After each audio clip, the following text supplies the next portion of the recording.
저와 그 학생 때, 초등학교 때 같이 신앙생활했던 사람들, 이런 분들, 또 중학교 때 공부, 또 고등학교 때 같이 신앙생활했던 분들이 있는데, 그들 중에서 현재는 교회를 안 다니는 분들이 꽤 많습니다. 또 제가 부교육자 때 가르쳤던 학생들, 청년들 중에서도 지금은 교회를 안 다니는 분들이 많이 있어요. 근데 어렸을 때 교회 다니다가 나중에 안 다니는 것은 뭐 흔한 일이죠. 옛날 같으면, 요즘은 좀 그렇지 않지만, 2000년대 초반만 해도, 초등학교 때 교회 안 다녔던 사람은 거의 없었을 거예요. 옛날 7, 80년대는 그 마을에 있는 거의 모든 아이들이 교회를 다녔습니다. 왜냐하면 교회를 가면 과자를 주고 장난감을 주거든요. 그러니까 그 당시에는 그게 너무 귀했어요. 아니 그러면 교회 안 다니면 설날이나 추석날에나 받을 수 있는 과자, 장난감을 교회를 가면 매주 줬거든요. 그래서 거의 다 다녔어요. 특히 이제 좀 가난하더라도 여름 성경학교 한다 그러면 그때는 또 많이 줍니다. 그래서 거의 다 다녔다고 그러죠. 그런데 그렇게 어렸을 때 다니다가 안 다니는 거는 뭐 충분히 이해할 수 있어요. 멋 모르고 다닌 거니까, 뭐 과자 받으려고, 장난감 받으려고 다닌 거니까 얼마든지 이해가 되지만, 문제는 이제 열심히 다녔던 사람들이 안 다니는 것은 참 안타까운 일이죠. 그래서 저랑 같이 교사도 하고 성가대도 하고 그랬던 분들이 안 다니는 거 참 안타까운 일이죠. 제가 가르칠 때 정말 열심히 찬양 인도도 하고 기도회도 열심히 나오고 뭐 전도도 열심히 다니고 뭐 선교행도 갔다 오고 이런 분들 중에도 교회를 안 다니는 분들이 있어요. 참 안타까운데 이유가 있죠. 제가랑 같이 어릴 때부터 같이 신앙생활하고 교사도 같이 하고 성가대도 같이 했던 한 그 사람이 있는데, 현재는 교회를 안 다녀요. 왜 안 다니냐 그랬더니 결혼하고 자식을 낳았는데 자식이 아픈 거예요. 그래서 아픈데 아프니까 기도를 했단 말이에요. 근데 기도해도 안 낫는 거예요. 그래서 이제 무당도 찾아가고 절에도 찾아가고 이쪽 저쪽 막 찾아다니다 보니까 이제 교회를 멀리하게 되었다 이렇게 말하더라고요. 자, 보통 성도들이 시험에 든 이유죠. 시험에 들고 실족하는 이유예요. 기도했는데 응답이 안 되는 거예요. 기도했는데 응답이 안 되니까 실망스럽죠. 여러 가지 이유가 있어요. 경제적 어려움이 닥쳤을 때. 왜 하나님이 도와주시지 않지? 실망되죠. 하나님 원망스럽죠. 자녀를 정말 잘 키우려고 하는데 정말 온갖 지긋정성을 다 하잖아요. 우리 한국 교회, 한국 그 부모님들은. 근데 말을 안 들어. 속 썩여. 탈선해. 그러면 막 그냥 이 마음이 흔들리잖아요. 하나님 계신가? 그리고 예수님 안 믿는 사람들이 더 성공할 때, 더 잘 될 때. 난 예수님까지 믿는데, 저 사람들은 예수님도 안 믿는데, 나보다 더 잘 돼요. 그러면 또 막, 하나님이 계신가? 의심이 생기죠. 실망스럽죠. 또 자기나 자기 가족이 병들었을 때, 죽었을 때, 사고를 당했을 때, 그러면 왜 이런 아픔을 허락하시는 걸까? 왜 이런 고통을 허락하실 건가? 신앙에 대한 회의감이 생기죠. 또 교회에서 봉사했는데 알아주질 않아. 응? 칭찬해 주지 않아요. 또 서운함이 생기죠. 정말 어렵게 신앙생활하고 있는데 목사님이나 또 성도님들이 위로해 주지 않아. 책망이나 하고 또 시험 들죠. 또 이 신앙생활 하는데 삶을 살아가는데 신앙생활이 도움이 안 된다는 생각이 들 때 실망하게 됩니다. 또는 이제 세상에 돈, 명예, 쾌락이 주는 기쁨, 그 기쁨보다 신앙을 통해서 얻는 기쁨이 작다고 생각이 될 때, 뭐하러 믿지? 이렇게 생각이 드는 것이죠. 또는 이런 것도 있어요. 교회 내 성도 간에 다툼이 생길 때, 실망스럽고, 목사님의 또 모습에서 또는 직분이 높은 성도들 모습에서 좀 실망스러운 모습을 보게 될 때, 또 신앙인들이 말과 행동이 다른 삶을 살아갈 때, 여러 가지 이런 이제 실망을 하게 됩니다. 그러니까 굉장히 많은 이유들이 있어요. 교회 시험 들고 교회를 떠나는 이유를 보니까 굉장히 많아요. 많은 이유가 있는데 공통점이 있어요. 공통점이 뭡니까? 실망한다는 거예요. 실망한다. 실망하게 될 때요, 신앙의 회의감이 와. 믿음이 흔들리는 거예요. 실망할 때. 여러분은 실망하지 않기를 축원합니다. 여러분은 시험에 들지 않기를 축원합니다. 그런데 이 실망스럽기 때문에 시험에 드는 거잖아요. 실망스럽기 때문에 믿음이 흔들리는 거예요. 그래서 시험에 들기도 하고 떠나기도 하고 그러는 거죠. 근데 그게 진짜 이유일까 하는 거예요. 진짜 이유냐 하는 거죠. 보통 사람들이 시험에 드는 경우 교회를 떠난 이유는 교회에서 실망했다. 여러 가지 이유가 있어요. 굉장히 많은 이유가 있어요. 근데 공통점은 실망이거든요. 실망해서 떠난단 말이에요. 그런데 그 진짜 이유냐, 그 원인이 그 맞느냐 하는 거죠. 왜냐하면 실망스러운 일을 당했는데도 불구하고 또 신앙생활을 잘하는 사람도 있거든요. 그게 좀 이상하잖아요. 정말 실망스러운 일을 당했지만 그러나 열심히 신앙생활 하는 사람도 있어요.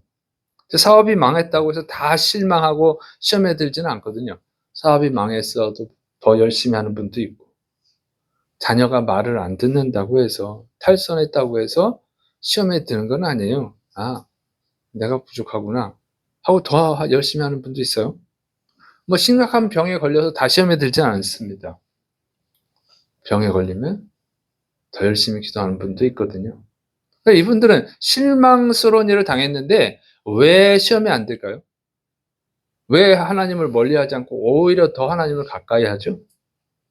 이 차이가 있다는 거예요. 그러니까 모든 성도들이 다 실망하게 되면 시험에 들고 교회를 떠나면 그 실망이 원인이구나 이렇게 그게 맞다고 할 수 있는데 그게 아니란 말이에요. 실망스러운 상황을 당해서도 더 열심히 하는 사람도 있단 말이죠. 그러니까 이 실망이 근본 원인은 아니라는 거예요. 근본 원인이 뭘까요? 여러분 말씀 듣고 진리를 깨달으시고 시험에 드는 자가 아니라 시험을 이기는 자들이 되시를 축원합니다.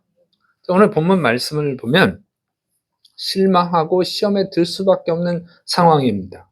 그런데 이 상황에서 시험에 든 사람이 있고 시험을 이긴 사람이 있어요. 오늘 본문의 그 시대적 상황은 이런 거예요. 남유다 왕 중에서 선한 왕으로 꼽히는 3명의 왕이 있죠. 누구죠?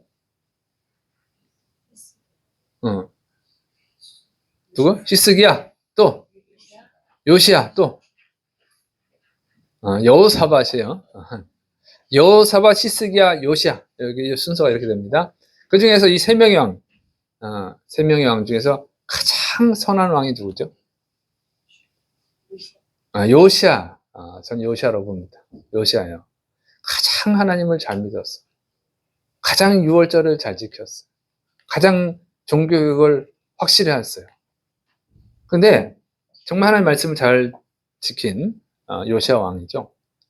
다윗 왕 이후로 가장 뛰어난 왕이 제가 볼 땐 요시야 왕입니다. 근데 요시야 왕이요, 애굽과 전투 중에 죽었어요. 패배하고 죽었습니다. 그래서 그 아들 여호아스가 대신 왕이 돼요. 백성들이 여호아스를 왕으로 세웠어. 근데 3개월 만에 애굽 왕이 마음에 안 들어서 못마땅하게 여기 데려가 버려요. 그리고 엘리야김을 이제 요시야 왕의 아들 엘리야김을 새로운 왕으로 세웁니다. 근데 그냥 이름을 바꿔요. 여호야김으로. 애굽 말을 들으라. 애굽 왕이 너를 세웠다. 그런 의미죠. 이름을 강제로 개명을 시킨 거예요. 그래서 여호야김이 왕이 됐습니다. 그리고 처음에 이제 이 애굽 왕을 섬기는데 또 문제가 생기죠. 여호야김 왕은 BC 609년부터 598년까지 11년 동안 통치를 합니다. 그런데 이 왕이 보면 통치 기간에 했던 일들이에요. 먼저 이제 애굽에 의해서 왕이 됐죠. 그러니까 애굽 말을 잘 들어야 될 거 아니에요. 근데 BC 605년에 바벨론이 침공을 해요. 1차 침공. 그래서 패배를 해요. 그래서 성전 기물들을 뺏기고 또 거기에 왕족과 귀족들 중에 정말 뛰어난 젊은이들, 젊은 청소년일 수도 있고 청년일 수도 있고 이 사람들이 포로로 끌려갑니다. 그러니까 나라의 인재를 뺏어간 거예요. 나라의 인재를. 가장 똑똑한 사람들, 천재들을 뺏어가 버린 거죠. 그래서 또 이제 바벨론을 섬기게 되죠. 애굽 왕 섬기다가 이제 바벨론을 섬기게 되는 거예요. 그러다가 또 이제 마음이 바뀌어가지고 애굽 편을 들려다가 이제 바벨론의 침공을 받아가지고 또 쫓겨납니다. 바벨론에 끌려가요. 끌려가서 비참하게 죽습니다. 자, 이렇게 돼 있거든요. 근데 이 왕이 보면 통치할 때 어떤 일들을 했냐면, 먼저 백성에게 많은 세금을 거둡니다. 전쟁에서 패배했잖아요. 배상금을 내잖아요. 그 백성들한테 세금을 다 뜯어내는 거예요. 백성들이 너무 힘들죠. 고통스러워. 왕에서 쓰는 돈을 좀 아끼면 될 텐데. 지금은 부하로 안 내고 백성들 세금을 뜯어가지고 낸 거예요. 못된 왕이죠. 자, 그리고 하나님을 잘 믿지 않습니다. 우상을 숭배합니다. 또 애굽을 의지하기도 합니다. 그러니까 잘못 살고 있잖아요. 하나님이 선지자를 보내서 책망을 해요. 우리야 선지자를 보내서 책망을 해요. 그랬더니 어떻게 되냐? 예레미야 26장 23절. 그들이 우리야를 애굽에서 연행하여 여호야김 왕에게로 그를 데려오매 왕이 칼로 그를 죽이고 그의 시체를 평민의 묘지에 던지게 하니라. 자기의 악함, 잘못을 책망한다고 우리야가 하고 싶어서 하겠어요? 하나님이 하라고 하니까 하는 건데 그 마음에 안 든다고 기분 나쁘다고 죽여버렸어요. 애굽으로 도망갔는데 애굽까지 쫓아가서 잡아다가 죽였어요. 자, 그 다음에 예레미야, 하나님이 예레미야를 통해서 책망을 합니다. 그래서 이제 바룩이 있어요. 예레미야가 예언하고 바룩이 그 받아 썼어요. 그걸 이제 왕한테 보냈는데 그걸 읽게 하고는 다 불에 태워버려. 다 불에 태워버렸어요. 하나님을 무시하는 거죠. 모독하는 거죠. 그리고 이제 예레미야랑 바룩을 죽이라고 또 명령을 내립니다. 그런데 이미 숨어버렸어요. 못 죽였습니다. 그래서 이제 바벨론에 포로로 끌려가서 결국에는 비참하게 죽습니다. 그 내용은 안 나오지만 예언이 이렇게 돼 있어요. 죽었다는 내용은 안 나오지만 역대하 36장 6절 바벨론 왕 느부갓네살이 올라와서 그를 치고 그를 쇠사슬로 결박하여 바벨론으로 잡아가고 또 예레미야 22장 19절 그가 끌려 예루살렘 문 밖에 던져지고 나귀같이 매장함을 당하리라. 예레미야가 예언한 대로 됐어요. 바벨론을 포로 끌려갔잖아요. 비참하게 죽었죠. 예언을 보면. 그래서 이 요야김 왕은요, 악한 왕입니다. 못된 짓만 하다가 벌 받아서 죽었어요. 그래서 요야김에 대한 평가에 이렇게 돼 있어요. 역대하 36장 5절. 요야김이 왕위에 오를 때에 나이가 25세라. 예루살렘에서 11년 동안 다스리며 그의 하나님 여호와님 보시기에 악을 행하였더라. 악한 일을 하다가 저주를 받은 거죠. 심판을 받은 것입니다. 자, 그러면 요야김은 왜 이렇게 악한 왕이 됐을까요? 아버지 요시아는 정말 선한 왕이잖아요. 정말 하나님을 잘 믿은 왕이잖아요. 하나님께 기쁨을 드리는 왕이거든요. 그러면 자기 아버지가 하나님을 잘 믿었으면 그 아들은 잘 믿어야 될 거 아니에요. 보통 그렇잖아요. 통계적으로 볼 때 부모가 잘 믿으면 자식이 잘 믿잖아요. 부모가 안 믿으면 자식이 잘 믿기 힘들어요. 근데 부모가 정말 선한 왕이거든요. 하나님이 인정하신 선한 왕인데 왜 이렇게 악한 짓만 하다가 하나님도 믿지 않고 하나님께 저주를 받아 죽었을까? 왜 그랬을 것 같아요? 자, 이 여호야김 입장이 돼 보세요. 자기 아버지가 하나님을 잘 믿었어. 그럼 하나님이 복을 주셔야 될 거 아니에요. 근데 전쟁에서 패배해서 죽었어요. 그러니까 하나님 복을 안 준 거예요. 여호야김 입장에서 볼 때는. 그리고 자기는 또 전쟁에서 패배했습니다. 성전 기물도 뺏겼죠. 나라 이끌어갈 인재, 천재들을 뺏겨버렸죠. 좋은 게 하나도 없어요. 예수 믿고 하나님 믿고 잘 되는 게 하나도 없는 거예요. 그러니까 어떻게 했어요? 믿어봐요. 소용없네. 아버지 헛수고했네. 뭐 이런 생각이 들었겠죠. 나 하나님 안 믿어. 우상 숭배하고 우상을 믿을까? 아마 이랬을 것 같아요. 여호야김의 그 마음이 기록이 돼 있지는 않아서 알 수는 없지만 제가 볼 땐 그래요. 그 시험에 든 거죠. 실망한 거야. 하나님께 실망한 거야. 하나님, 우리 아버지가 그렇게 하나님을 잘 믿었는데 왜 전쟁에서 패배하게 합니까? 또 나는 왜 패배하게 만듭니까? 내가 왜 하나님을 믿어야 됩니까? 아마 이러지 않았을까 이런 생각이 들어요. 그러니까 자기는 시험에 들 이유가 충분한 거예요. 실망했으니까. 하나님이 실망시켰으니까. 자, 여기 또 시험에 들 만한 사람이 나오죠? 누굽니까? 다니엘이잖아요. 다니엘은 왕족입니다. 천재예요. 머리가 똑똑해. 바벨론에 탐내서 뺏어갈 정도로 똑똑한 사람이에요. 그러면 이 남유다에 있었으면 어떻게 했어요? 출세했겠죠. 출세했겠어. 응?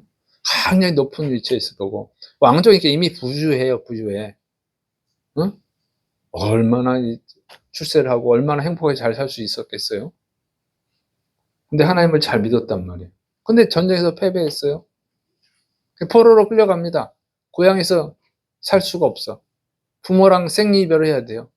친구들과 이별을 해야 돼요. 그리고 포로로 끌려가는, 감시받으면서 살아야 돼. 통제받으면서. 남유다에 있었으면 아주 성공했을 텐데. 불평할 만하죠? 또 이때가 젊을 때야.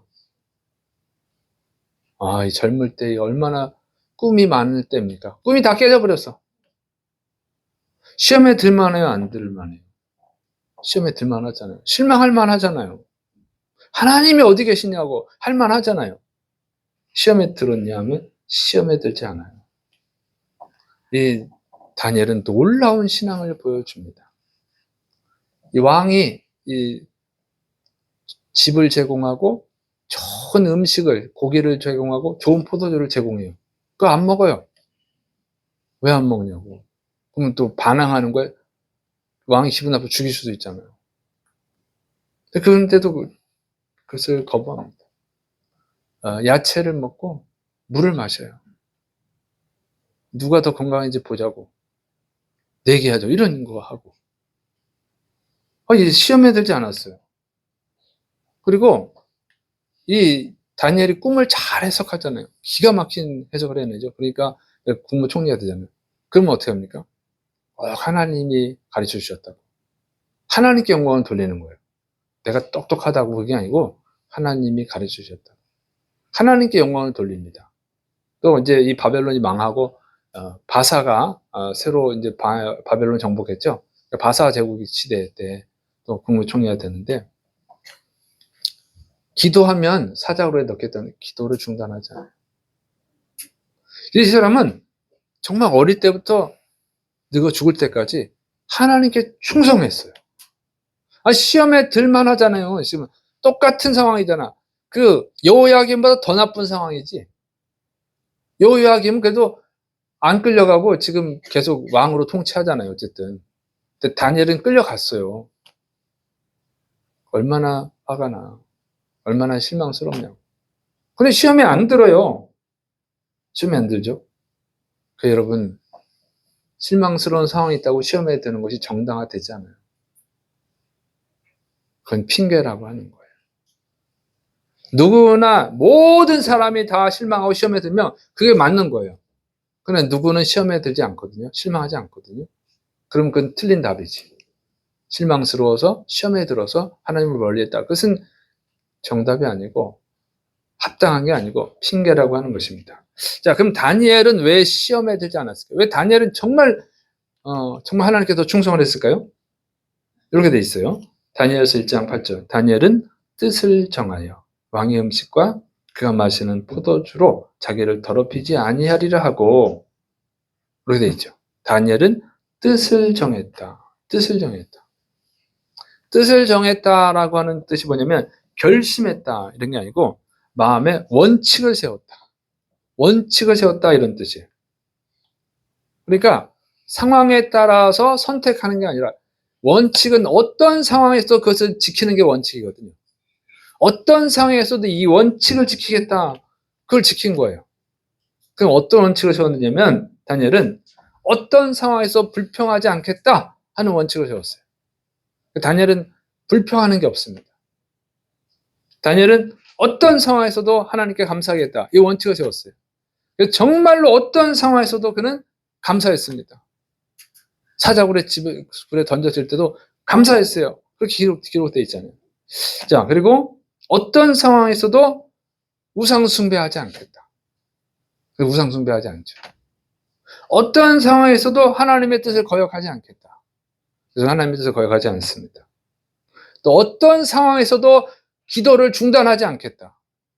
어떤 상황에서도 예배를 중단하지 않겠다. 그래서 그는요, 기도를 중단하지 않았어요. 예배를 중단하지 않았어요. 또 어떤 상황에서도 하나님께 영광을 돌리겠다. 그래서 항상 하나님께 영광을 돌립니다. 이 원칙을 세웠어요. 여러분 이런 원칙을 세우고 있습니까? 이런 뜻을 정했습니까? 그리스도인이라고 하면 이런 원칙을 세워야 될 줄을 믿으시를 축원합니다. 많은 사람들이 하나님을 믿는다고 하지만 원칙 없이 행동한단 말이에요. 원칙 없이. 뜻이 없어. 사람이 이랬다 저랬다 한단 말이에요. 상황에 따라 바뀌어. 상황에 따라 박쥐처럼. 그것은 여러분 문제가 있는 거예요. 어쩔 수 없으니까요. 어쩔 수 없다는 말이 하나님께 통하나요? 하나님이 전능하신 분인데. 어쩔 수 없다나 그 말은요 그냥 인간의 말이에요. 불신자의 말이에요. 원칙을 세웠다니까 다니엘은 딱 그 원칙대로 살아가는 거예요. 어릴 때부터 죽을 때까지. 그래서 하나님이 어떻게 합니까? 그래서 하나님께서 다니엘에게 9절에 하나님이 다니엘로 하여금 환관장에게 은혜와 긍휼을 얻게 하신지라. 네, 항상 하나님이 다니엘에 은혜를 베푸셔요. 그 원칙이 분명하거든요. 그 원칙에서 벗어나지 않았다는 거예요. 여러분, 이게 반석 위에 세워진 믿음인 줄을 믿으시기를 축원합니다. 반석에 서지 않으면요, 반석처럼 보일 수는 있어. 창수가 나지 않을 때, 비가 오지 않을 때. 그럴 때는 반석처럼 보이는데 바람이 불고 창수가 나고 그러면 어떻게 해요? 모래 위에 세워진 집은 무너지는 거예요. 반석 위에 세운 집은 무너지지 않아요. 어떤 상황 때문에 어떤 사람 때문에 실망을 하고 시험에 들었다. 그거는 뭐냐면 모래 위에 지어진 집이라 얘기해요. 자기가 하나님을 잘 믿는 것 같지만 그게 온전한 믿음이 아닌 거죠. 어릴 때부터. 그러면 어떻게 됐을까? 그것은요, 하나님을 경험해야 되는 거예요. 실제로 하나님을 체험하는 데서 나오는 믿음이 있어야지 흔들리지 않는 거예요. 여러분, 또 이 다니엘처럼 시험에 들 만한 사람 있죠? 누굽니까? 다윗이잖아요. 다윗. 어린 나이에 아버지 이새가 양치기를 시켰어요. 그런데 형들이 7명이나 있는데 형들한테 안 시키고 다윗에게 시키는 거예요. 다윗한테. 막내한테. 근데 거기는 어떤 것입니까? 사자도 나타나고 곰도 나타나는 거예요. 양을 잡아먹으려고. 얼마나 위험합니까? 아버지가 그냥 아버지가 아들처럼 대하지 않고 종처럼 대한 거예요. 남의 자식처럼. 그래서 정말 이게 주워온 자식처럼 대우라니까 다윗이 시험에 들만하죠. 근데 시험에 안 들어요. 그리고 블레셋의 장군, 블레셋의 거인 장군 골리앗이 와가지고 막 하나님을 모독하는데 이스라엘 병사들은 다 겁을 먹어가지고 싸우지도 않아. 다니엘이 싸우겠다는 거예요, 다니엘이. 골리앗을 죽이겠다고. 하나님을 모독하는 저 입을 중단시켜버리겠다고 다윗이 가서 싸워서 이기잖아요. 근데 왜 싸우냐고. 사울왕이 말리잖아요. 이길 수가 없어. 그때 하는 말이 하나님이 어릴 때부터 이 사자와 곰에서도 나를 지켜주셨으니까 저놈한테서 지켜줄 것이라. 그 보면은 동기가 그거예요. 하나님이 어릴 때부터 나한테 은혜를 베푸셨는데 내가 그 은혜를 보답을 해야 되지 않겠습니까? 그 얘기예요. 어릴 때부터 살아계신 하나님을 체험한 거예요, 다윗이. 그래서 흔들리지 않는 거예요. 아버지가 비록 서운하게 하더라도 상황이 아무리 참 실망스러울지라도 실망하지 않는 거죠. 다니엘도 똑같은 거예요, 다니엘도. 어릴 때부터 하나님을 만난 줄을 믿으시길 축원합니다. 하나님을 만난 데서 오는 믿음이에요, 이게. 진짜로 믿은 거예요. 열심히 신앙생활하면요, 자기가 진짜로 하나님을 만났다고 착각할 수도 있어요. 10년, 20년, 30년, 40년 신앙생활하면 아, 내가 진짜 열심히 있구나, 내가 진짜 하나님을 만났구나 이렇게 착각할 수도 있어요. 그건 착각일 수도 있고 진짜일 수도 있습니다. 여러분, 교회에 다닌 횟수가 여러분의 믿음을 보장해 주지 않아요. 예수님의 제자는 3년 동안 예수님과 함께 다녔잖아요. 예수님이 말씀을 얼마나 많이 들었겠어요? 365일을 들었어요. 365일 예수님이 기적을 행하는 걸 봤습니다. 근데 예수님 십자가 질 때 다 도망가 버렸어요. 실망했어요. 예수님 구원자인 줄 알았더니 죽어버리네. 도망가 버렸잖아요, 실망해서. 그건 뭐예요? 진짜 믿음이 아니죠. 아니면 아직 성숙하지 않은 믿음이죠. 그런데 이 제자들이 예수님이 부활하신 예수님을 만나고는 어떻게 합니까? 다 예수님을 죽었어요. 예수님을 위해서 죽었어요. 순교했어요. 실망하지 않아요. 자기들이 죽는데도 실망하지 않아. 부활하신 예수님을 만나기 전에는 예수님이 죽는 거 보고 시험에 들었어요. 실망했어요. 그런데 부활하신 예수님을 만난다면은 자기들이 죽는데도 실망하지 않아요. 진짜 믿음이 된 거예요. 딱 한 사람 빼고 가룟 유다. 가룟 유다는 어떤 사람이요? 여러 가지가 있지만 부활하신 예수님을 못 만난 사람이죠. 예수님 부활하시기 전에 죽어버렸으니까. 자살했잖아요. 여러분 10년, 20년, 30년, 40년, 50년, 60년 그게 여러분이 예수님을 진짜 만났다는 증거가 반드시 아닐 수도 있어요. 그냥 종교 생활할 수도 있는 거예요. 좀 찬양 좀 열심히 하고 기도 좀 하고 전도 좀 한다고 해서 그것이 여러분의 믿음을 보장해 주는 건 아닙니다. 진짜 믿음은 뭐냐? 어떤 상황에서도 실망하지 않는 거예요. 시험에 들지 않는 거예요. 그게 진짜 믿음이에요. 그것은 정말로 주님과 인격적 만남을 통해서 얻어지는 믿음인 겁니다. 믿습니까? 예수님의 겉모습이 아니라 예수님의 속모습을 봐야 되는 거예요. 예수님의 제자들은 기적을 행하시고 말씀을 가르치는 겉모습만 봤어요. 예수님이 부활의 주님인 것, 진짜 하나님이신 것은 부활 후에 본 거예요. 부활 후에. 네. 그때까지는 온전한 믿음이 아니었어요. 여러분 진짜로 예수님을 만나시를 축원합니다. 찬송가 314장 작시자에 대한 이야기입니다. 엘리자베스 페이슨 프레티스라고 하는 여사가 쓴 건데요. 이 프레티스 여사는 27세 때 조지 루이스 프렌티스 목사님과 결혼했습니다. 결혼한 지 그런데 11년 만에 이 두 자녀가 전염병으로 죽었어요. 그러니까 이 프레티스 여사 자체가 어릴 때부터 몸이 허약했어. 항상 힘들었어. 믿음으로 이겨오고 있었는데 결혼을 했단 말이에요. 결혼해서 자식을 낳았는데 두 명이 다 죽어버렸어. 자기가 힘든 거 믿음으로 정말 어렵게 이겨왔는데 두 자녀가 다 죽어버리니까 견딜 수가 없는 거예요. 아버지는 정말 신실한 크리스찬이었어요. 주위 사람들한테 다 존경받는 분이거든요.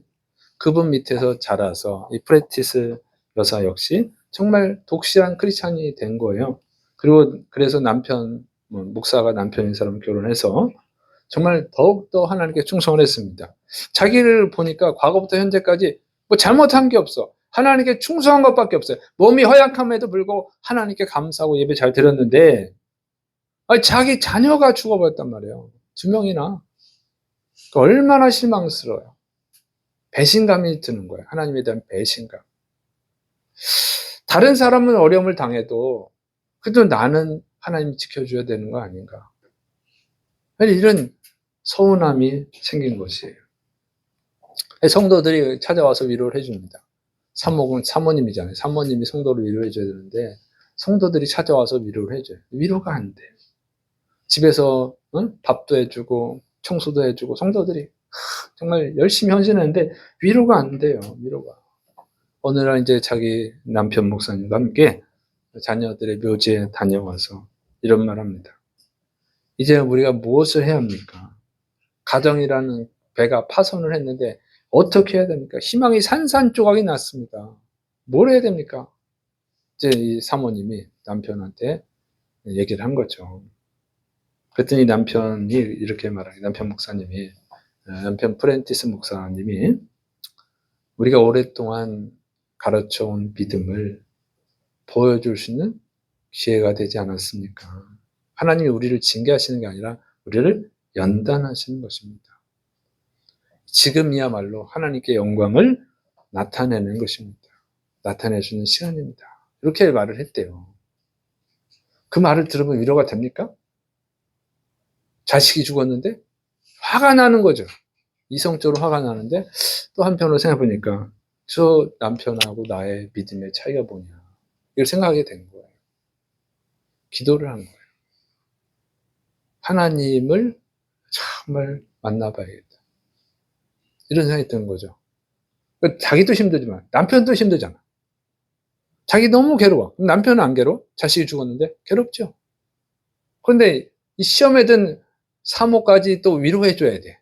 자기도 힘든데, 목사님이 자기도 힘든데 목회를 하고 있는 성도들을 자기 힘든데도 그걸 티를 내지 않고 목회를 하는데 사모님이 또 힘들게 만들어. 그 사모님까지 위로해줘야 돼. 얼마나 힘들겠어요. 그 어깨가 얼마나 무겁겠어요. 그런데 그 모습 보니까 한편은 감동이 되는 거예요. 그 자기 남편이 믿는 하나님과 내가 믿는 하나님 뭔 차이가 있지? 기도하기 시작을 한 거예요. 말씀을 읽기 시작을 한 것입니다. 그 어느 순간에 성령님이 그의 마음속에 역사하셨어요. 원망하는 마음이 사라지고 감사하는 마음이 들어왔습니다. 이제 하나님 말씀이 진짜 자기의 위로가 됐어요.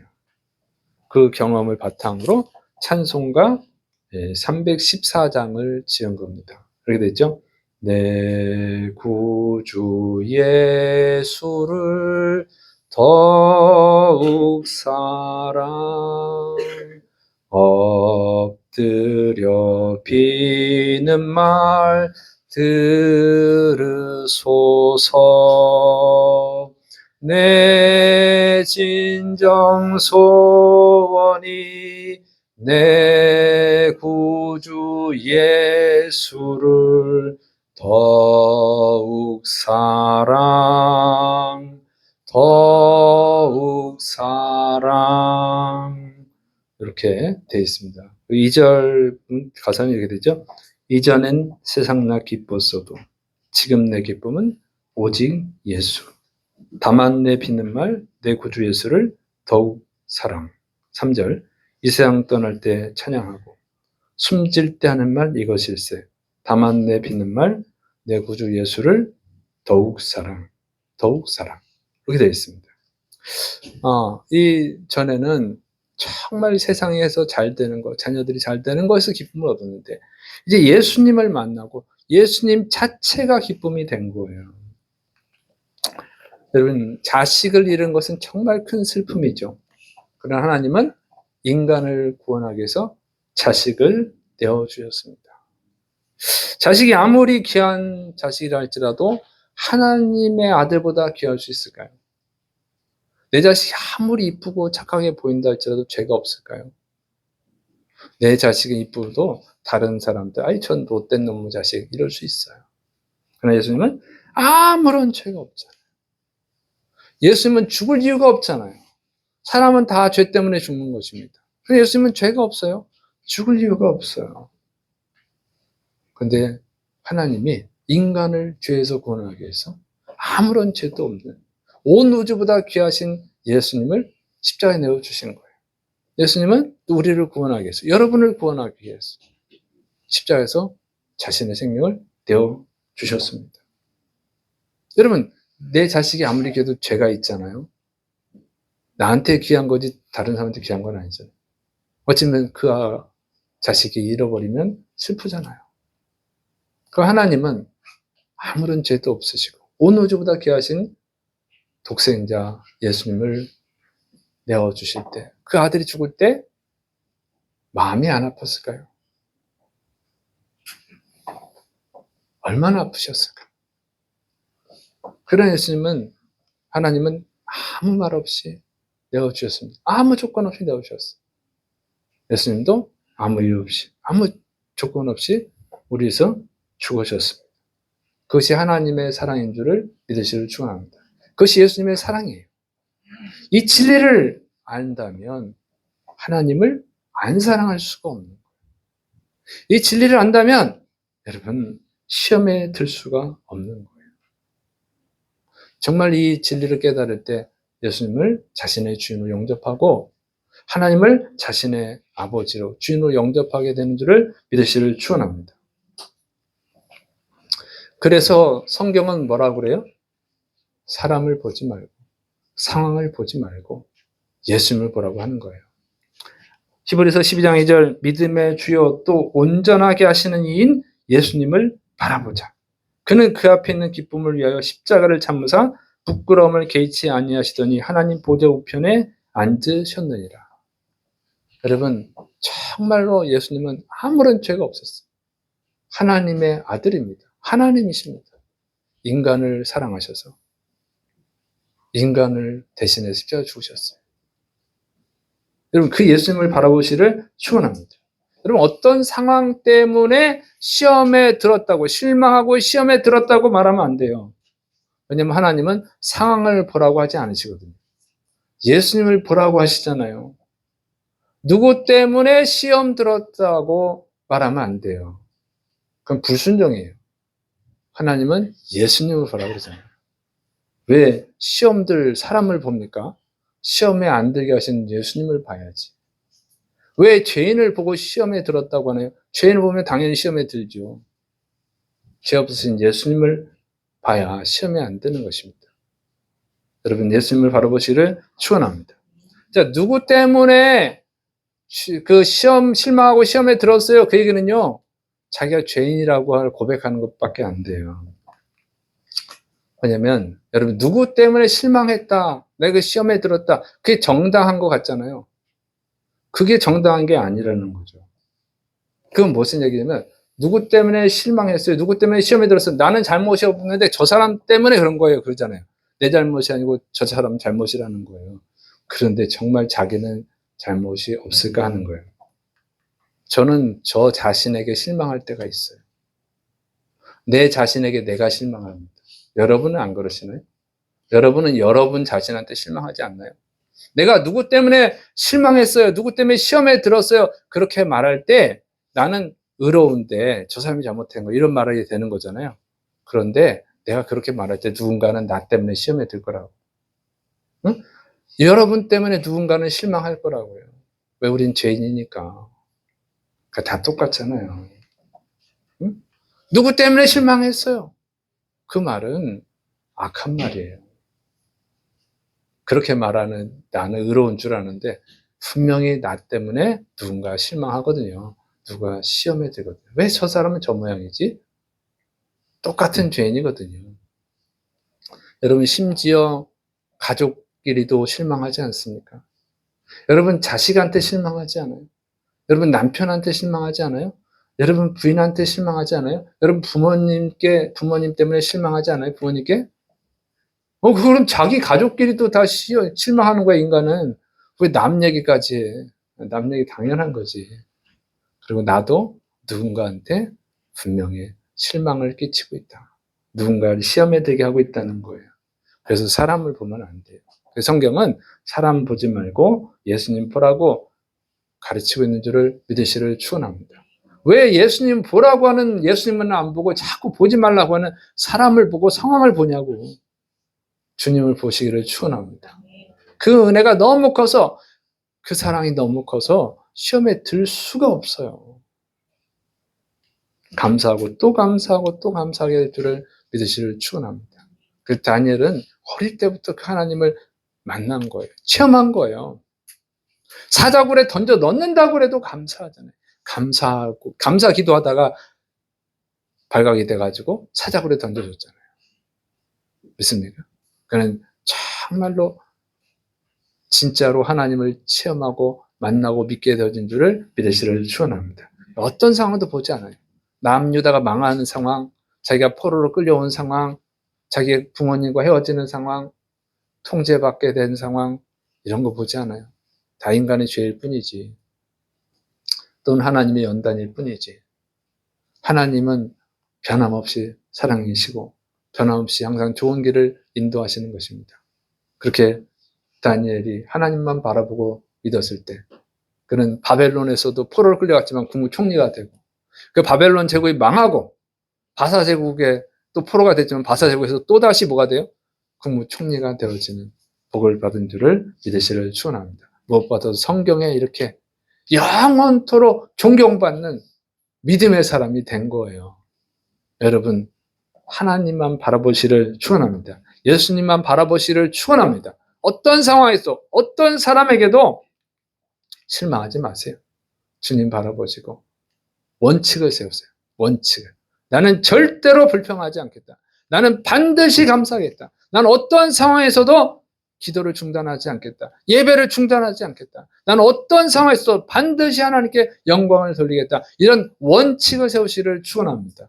그리고 그 원칙대로 살아가시를 축원합니다. 하나님이 다니엘을 들어서 위대하게 사용하신 것처럼 여러분을 들어서 위대하게 사용하실 줄로 믿습니다. 기도하겠습니다. 사랑이 많으신 하나님 아버지, 내 삶의 원칙은 무엇입니까?